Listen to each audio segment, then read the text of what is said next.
put into these negotiations. You will hear in a moment that I have very serious questions about the agreement that these negotiations have produced, but I have no questions about the sincerity and good motivation of the administration in pursuing the negotiations.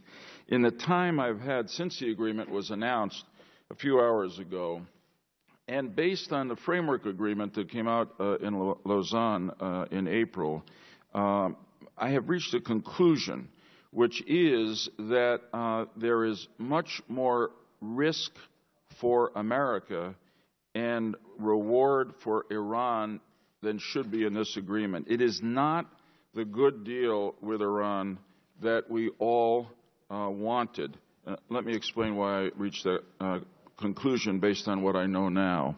I was a member of the United States Senate when the first sanctions legislation for Iran was passed nearly 20 years ago, and privileged to play a role in the drafting and passage of every subsequent sanctions bill. Each of these measures was adopted by overwhelming bipartisan majorities in the House and Senate. In each case, Democrats and Republicans in Congress came together despite resistance and outright opposition from the executive branch, regardless of which party controlled the executive branch at the time. There's no question in my mind that when we united across party lines in Congress to pass these sanctions bills, it was with a clear and simple purpose: to prevent Iran, the #1 state sponsor of terrorism, from ever possessing a nuclear weapons capability. In fact, key provisions of the legislation we adopted explicitly stated this goal. Mr. Chairman, Congressman Deutsch, members of the committee, this is not what the agreement announced today does. In fact, what began as an admirable diplomatic effort to prevent Iran from developing a nuclear weapons capability dissolved into a bilateral negotiation over the scope of that capability. The agreement announced today temporarily delays, but ultimately allows Iran to become a nuclear weapons state, and indeed legitimizes Iran's possession of the nuclear capabilities that it has built up, much of it covertly, in violation of international law and in breach of its obligations under the Non-Proliferation Treaty. Mr. Chairman, this is precisely the outcome that for years we in Congress fought to prevent. This is precisely what we enacted legislative bipartisan sanctions to stop. And this is the biggest reason why I respectfully, based on what I know today, ask you to vote against this proposed agreement. For under it, Iran will be granted permanent and total relief from nuclear sanctions in exchange for temporary and partial limitations on its nuclear projects. That is the essence of why I believe this is a bad deal for America, a bad deal for Iran's neighbors in the Middle East, and a bad deal for the world. The rabidly anti-American, anti-Israel, anti-Sunni Muslim Islamic Republic of Iran will have nuclear weapons. This agreement, if approved, takes Iran's nuclearization, which previously had been unacceptable, and makes it inevitable. Mr. Chairman, you've talked about the bet here, and Congressman Deutsch also, that this agreement will moderate the regime in Iran. This is a bet not based on fact. In fact, it is a bet based on hope over experience we have had with Iran.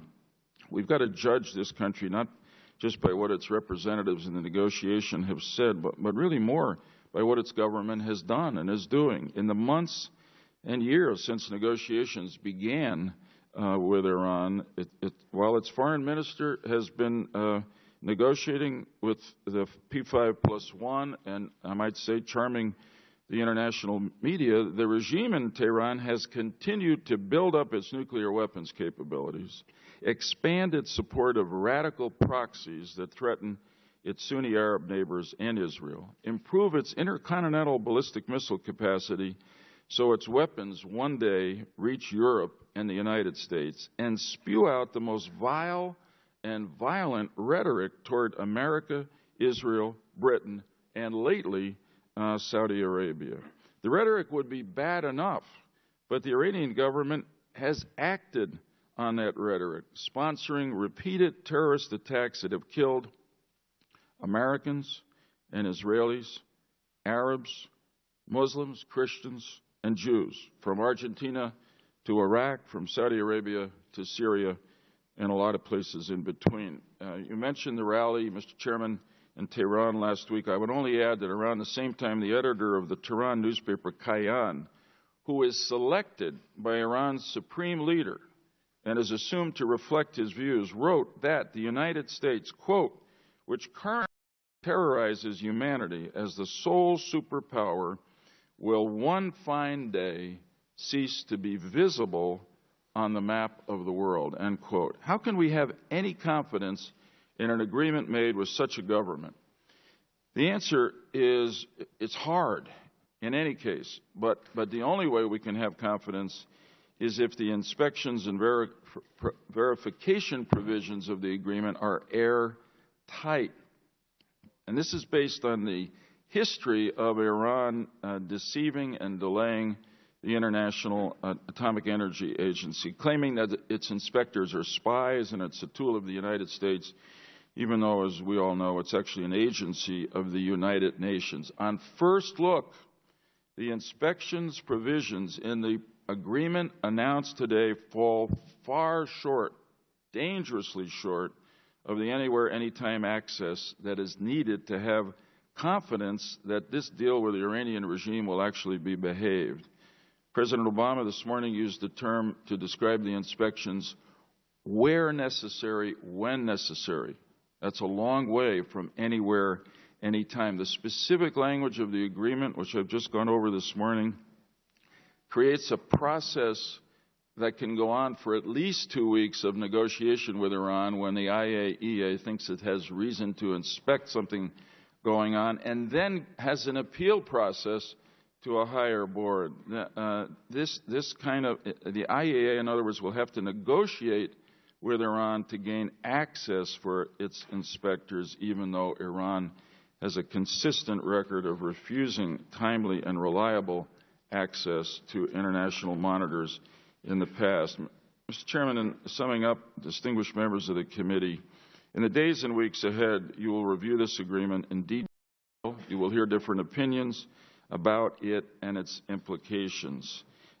Based on what I know now, I have personally concluded that the agreement falls far short of what is needed, which is an agreement that reliably and permanently ends Iran's nuclear weapons capability in return for an end to the economic sanctions against Iran based on its nuclear program. I know there will be some who will try to convince members of Congress that if Congress rejects this deal, the result will be catastrophic. Some may try to intimidate and demonize critics of the agreement by arguing that a vote against this deal is a vote for war. Those are false arguments, and I urge you to reject them. And I cite as evidence that the most powerful measure Congress ever adopted against Iran, effectively barring its sale of oil to international markets, was undertaken despite explicit warnings from administration officials at the time that it would collapse the global economy.